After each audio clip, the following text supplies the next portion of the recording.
Let's talk to Rod. You're on the air. Rod, good morning. Good morning, Bill. How are you today? I'm fine, Rod. Where are you now? Corner Brook? Corner Brook, sir. Yep. Yeah, I haven't seen you for a while. No, we haven't. I've almost finished your latest book, and it's quite interesting, actually. Yeah, well, thank you very much.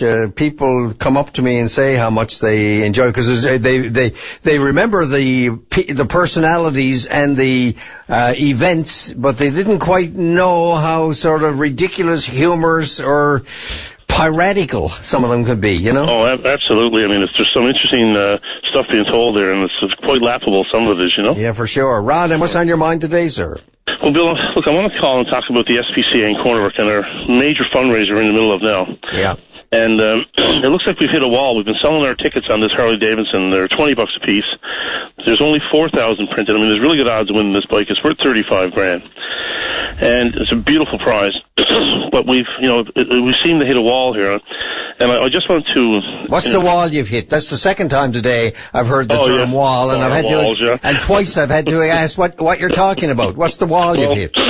Well, what's happened, I think, is that the ticket sales have slowed way down, and this is our opportunity now to really raise a pile of money for the SPCA and get this thing open. And it's our new shelter that we're raising this money for. Yeah. How many have you got sold now? We broke even, and we're over the break-even part. But that's not good enough. No, it's not good enough. So here's a chance now for us to make some money. And everybody keeps coming up to me and congratulating the SPCA on getting this new building, and it's a great big thing. And they're so happy they're going to go to that little place they're in Curling. But guys, you know what? We need more than that. We need you to buy these tickets. We need you to support it. It's and lots of times I'll say to somebody, look, I need $20 for a donation for the SPCA, and they'll gladly stick their hand in their wallet and give me $20. How many times have we done that? Yeah. This is a $20 ticket, and people seem to balk a bit on a $20 ticket, but, I mean, look, it's a donation to the SPCA, guys, and you get an opportunity to win a $35,000 Harley Davidson. How much are you trying to raise, by the way? How much money do you figure if you sold all your tickets at the $20 price, how much money will you have raised? We will have raised in excess of a profit of in excess of $40,000. And how far does that go towards the project that you're funding? Well, we have two major steps. One is an engineering assessment by the National Building Code we got to have done. That's about $30,000, and then we need about another $30,000 or $40,000 to get the doors open. And I mean, a small group of volunteers are working really hard on this. And I mean, we're canvassing the island. I've got people buying tickets all over the island, but it's concentrated on the West Coast, I guess. Now, I myself have been to Mall 1 Harley and sold a few tickets there a couple times. Yeah. However. It's just not enough, and we really need to get the word out there. Rod, what's going on here? Is there a lack of support for the great work the SPCA is doing, or is it just that charitable organizations with great causes are going to the well just a little bit too often? You know something, Bill, you're probably right. I mean, there's so many great organizations, and everybody needs a hand. I guess it's just who gets their message out there and who feels that they want to support that person. So everybody's after the same dollar. You're right. Everybody's after the same buck. And there's some organizations, I mean, they're taking to almost offensive ways of trying to raise money. I mean, I open my mail, and here I find cards and calendars and pens and everything in it, asking me for a donation. I didn't want the cards, the calendar and the pen. Suddenly you're put in a guilt-ridden situation where you're, to pay for something you didn't want to begin with. You're expected to fork over $20 or $25, whatever the case may be. I mean, I'm not surprised that people are starting to balk a little bit at it all.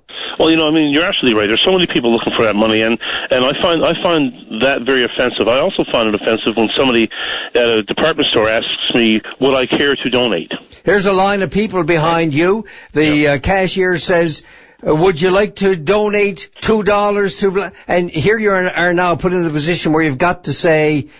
either put $2 in that you didn't intend to or want to in a cause you may or may not even support, or say no and have people look at what kind of a stingy, miserly person is that. I mean, it is offensive. It is very offensive, and I don't appreciate being asked. I mean, I'm a giver. I give to causes that I feel are good, and that where I see where the money is going. And you do it privately. You do it on your own. Yes. Right? You're supporting the cause. You see these big box stores are making an announcement that they've just given $1 million to somebody. Well, they didn't give it to them. The customers gave it to them. Yeah. You rarely hear them say, well, thank you to the customers for helping make this donation work, right? So Rod, now how can you make sure you get all your tickets sold? You think that by announcing it, talking about it on Open Line like this will have a positive effect on your ticket sales? Absolutely, Bill. I mean, there's in excess of 200,000 people listening to you guys every day on your shows. So, I mean, this gets the word out across the island. We've got tickets all across the island in different locations. If people want to know where to buy them, I can give a couple of numbers. Let's do that. Or give one number. Okay, well, they can call, on regular business hours, they can just call me at 634-5152. Okay, 634-5152, correct? Yes. Grab your pen or pencil, somebody. 634-5152. If they don't have a pencil or a pad ready and they want to call up and buy a ticket, what do they look for in the phone book? Rod's new to you in Cornerverse. Okay, Rod, I knew. I got a freebie. I knew that, Rod. But I wanted you to get a little tiny freebie there. You're absolutely right. Rod, thank you very much for that. Listen, will you keep us posted on how you make out? God knows it's a good cause, SPCA. Heavens alone knows that we need it badly in Newfoundland and Labrador, because there's people that don't seem to have any respect whatsoever for the pain and suffering of animals. So you're sorely needed, and I hope that people will support you, sir. Look, Bill, I really appreciate your time. You guys have always been supportive of the causes, especially the SPCA cause that I phone with on a regular basis. So, the CFCB and VOCM and you and Patty and Pete and everyone, and all the crew, I really, really thank you and appreciate it very much. Okay, Rod, keep up the good work, my friend. All right, my brother. All the best. Bye-bye.